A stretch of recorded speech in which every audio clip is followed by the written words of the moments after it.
महाराष्ट्राचा आराध्य दैवत छत्रपती शिवराय, छत्रपती राजश्री शाहू महाराज, क्रांतीसूर्य महात्मा ज्योतिबा फुले, ज्यांनी तुम्हाला आणि मला माणूस म्हणून जगण्याचा अधिकार दिला, घटना दिली, संविधान दिलं, ते भारतरत्न डॉक्टर बाबासाहेब आंबेडकर, राजमाता जिजाऊ माँसाहेब, क्रांतिज्योती सावित्रीबाई फुले, पुण्यश्लोक अहिल्यादेवी होळकर यांच्या विचारांना विनम्र अभिवादन करते।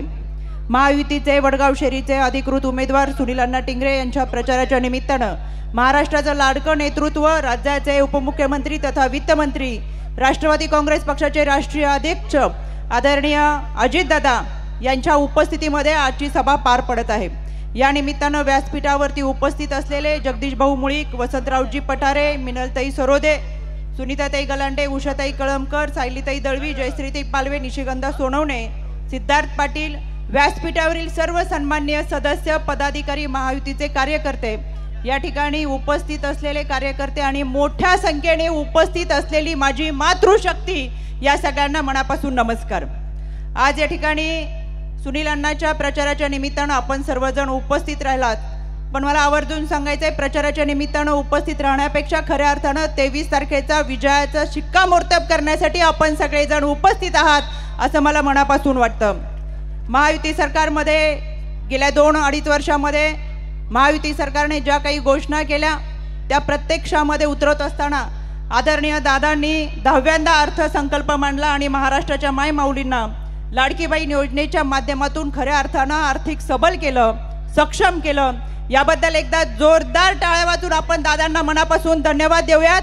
दादा, आपण महाराष्ट्रातल्या 2,40,00,000 महिला भगिनींच्या खात्यामध्ये 7,500 रुपये पोचवत महिलांना आर्थिक सबल सक्षम तर केलं, पण एक आत्मविश्वास दिला। स्वतःच्या नावाचं खातं बँकेमध्ये खोलत असताना आज त्यांची एक नव्यानं ओळख निर्माण होतीये। आपण महिला भगिनींना दिलेल्या या हप्त्याच्या माध्यमातून त्यांची मदत या मुलांच्या शैक्षणिक आयुष्यासाठी असेल, स्वतःच्या औषध उपचारासाठी असेल, त्याचबरोबर काही महिला भगिनींनी व्यवसाय सुरू करून कुटुंबाला हातभार देखील लावला। विरोधकांनी सुरुवातीपासून टीका केली असेल, पण जी योजना यशस्वी होती, माणूस यशस्वी होतो, त्याच्या विरोधातच टीका केली जाते। आणि म्हणून या 2,40,00,000 महिला भगिनी दादा तुमच्या पाठीशी उभ्या आहेत, महायुतीच्या पाठीशी उभ्या आहेत। इतकी मोठी मातृशक्ती आपल्या पाठीशी उभी असताना विरोधकांच्या पायाखालची वाळू सरकते। म्हणून नाही ते आरोप करणं, टीका करणं, ही योजना म्हणजे निवडणुकीचा जुमला आहे असं म्हणणं, ही योजना म्हणजे फसवी योजना आहे असं म्हणणं, पैसे खात्यात जमा झाले की लगेच काढून घ्या, नाही तर सरकार काढून घेईल, अशा पद्धतीची हास्यास्पद वक्तव्य ही महाविकास आघाडीने केलेली आहेत। आणि इतकंच करून त्यांचं भागलं नाही तर एनकेन प्रकारे ही योजना बंद पडली पाहिजे म्हणून हायकोर्टामध्ये महाविकास आघाडीची लोक गेली, जेणेकरून ही योजना बंद झाली पाहिजे। पण कोर्टाने सुद्धा त्यांना चपराक दिली आणि सांगितलं ही योजना लोककल्याणकारी आहे, महिलांच्या हिताची आहे आणि ती चालूच राहील। म्हणून माननीय न्यायालयाचे देखील मी मनापासून आभार व्यक्त करेल की सन्माननीय न्यायालय हे देखील महिलांच्या बाजूने उभं राहिलं, त्यांनी महिलांना आधार दिला। विरोधक म्हणतात की 1,500ची काय किंमत, पण सोन्याचा चमचा तोंडात घेऊन आलेल्यांना 1,500ची किंमत काय कळणार, पण आमच्या माय माऊलींना 1,500 फार लाख मोलाचे आहे। आणि हे त्यांनी दाखवून दिलेले की या 1,500च्या माध्यमातून आमचा घर संसार चालतो, घर संसार चालवण्यासाठी हातभार लागतो। अशा पद्धतीची इतकी चांगली योजना ही महायुती सरकारने दिलेली। राजकीय इतिहासामध्ये ही पहिलीच योजना अशी आहे, थेट सरकारमधून महिलांच्या खात्यामध्ये पैसे जमा झालेत, कोणीही मध्यस्थी नाही, भ्रष्टाचार मुक्त महाराष्ट्र आणि भ्रष्टाचार मुक्त ही योजना आहे, ज्याच्यामध्ये ऑनलाईन ऑफलाईन पद्धतीने पैसे भरले तर महिलांच्या खात्यामध्येच पैसे जमा होतात। आणि म्हणून या योजनेच्या माध्यमातून खऱ्या अर्थानं आमचा महाराष्ट्र सक्षम होते। लाडकी बहीणप्रमाणेच लेक लाडकी असेल, पिंक रिक्षा असेल, अन्नपूर्णा योजना असेल, विद्यार्थ्यांची शैक्षणिक योजना असेल, विद्यार्थ्यांसाठी प्रशिक्षण भत्ता असेल, युवकांसाठी रोजगार असेल आणि सगळ्यात विशेष म्हणजे शेतकऱ्यांची केलेली वीज माफी असेल, या सगळ्यांमुळे खऱ्या अर्थानं महाराष्ट्रातल्या जनतेला दिलासा मिळाला। बोले तैसे चाले त्याची वंदावी पावले। खऱ्या अर्थानं दादा आपण महाराष्ट्राला जो वादा केला तो वादा आपण पूर्ण देखील केला आणि म्हणून ही महाराष्ट्राची जनता आपल्या समवेत आहेत। याबद्दल पुढे एकदा मी आपल्याला मनापासून धन्यवाद देते।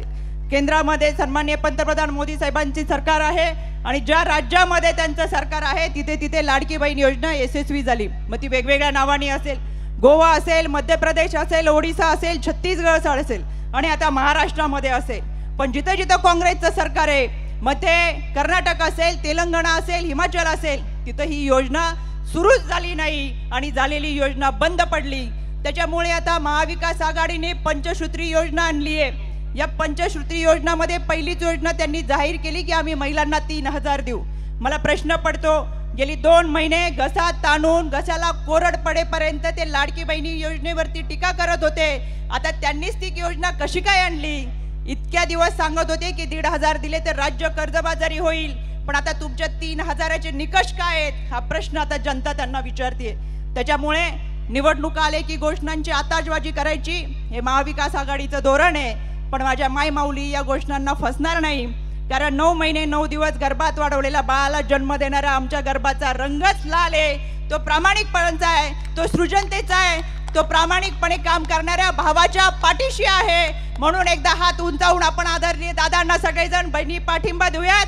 हा भाऊराय आपल्या पाठीशी उभा राहिला, या भावाच्या पाठीशी आम्ही सगळ्या महिला भगिनी खंबीरपणे उभा आहोत. हा संदेश या माध्यमातून आपण देऊयात. खरं तर बोलण्यासारख्या खूप गोष्टी आहेत, पण मी फार वेळ घेत नाही. पण महिला सुरक्षतेच्या बाता करणाऱ्या महाविकास आघाडीला मला या माध्यमातून प्रश्न विचारायचा आहे. समाज माध्यमांना माझी विनंती आहे की हा प्रश्न महाराष्ट्राच्या जनतेपर्यंत जावा, की खऱ्या अर्थानं आज सकाळी आदरणीय दादा आमदार यशोमती ठाकूर यांचा एक व्हिडिओ मी पाहिला. त्यामध्ये यशोमती ठाकूर यांना तुतारी गटाचे प्रदेश सरचिटणीस सुनील वराडे यांनी 25 लाखाची खंडणी मागत ब्लॅकमेल केलेले आणि तशा पद्धतीचा व्हिडिओ त्यांनी केलाय. जर तुतारी गटाच्या सरचिटणीस कडून एका महिला आमदाराला 25 लाखाची खंडणी मागून ब्लॅकमेल केलं जात असेल तर महाराष्ट्रामध्ये महिला सुरक्षित आहेत का? नगरमध्ये भानुदास मुरकुटे हे तुतारे गटाचे पदाधिकारी आहेत. त्यांच्यावरती 4 वर्ष एक लैंगिक अत्याचार प्रकरणात गुन्हा दाखल झालाय, त्यांना अटक केली. यांच्यामुळे महाराष्ट्र सुरक्षित आहे का?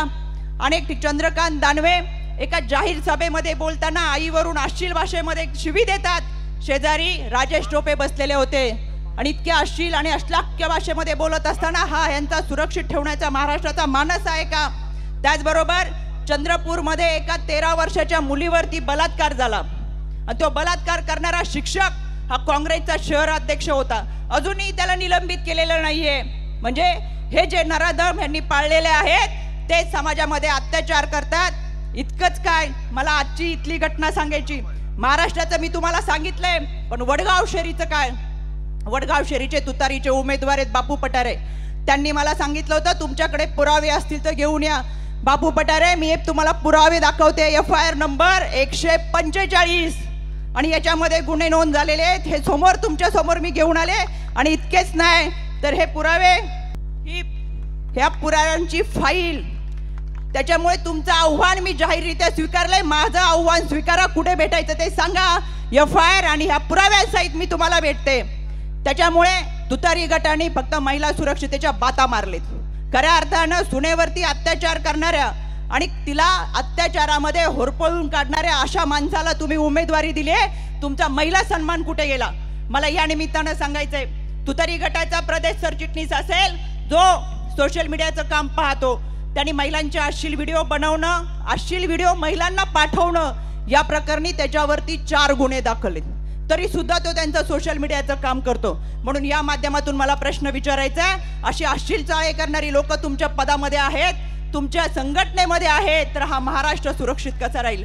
म्हणून मला सांगायचंय, तुम्ही तुमच्या पदाधिकाऱ्यांना आवर घाला, निम्मा महाराष्ट्र सुरक्षित होईल. तुमच्या पदाधिकाऱ्यांमध्ये महिलांमध्ये असुरक्षितेचं वातावरण आहे. खऱ्या अर्थानं अशा सुरक्षितेच्या बाता मारणाऱ्यांना काही अधिकार नाही.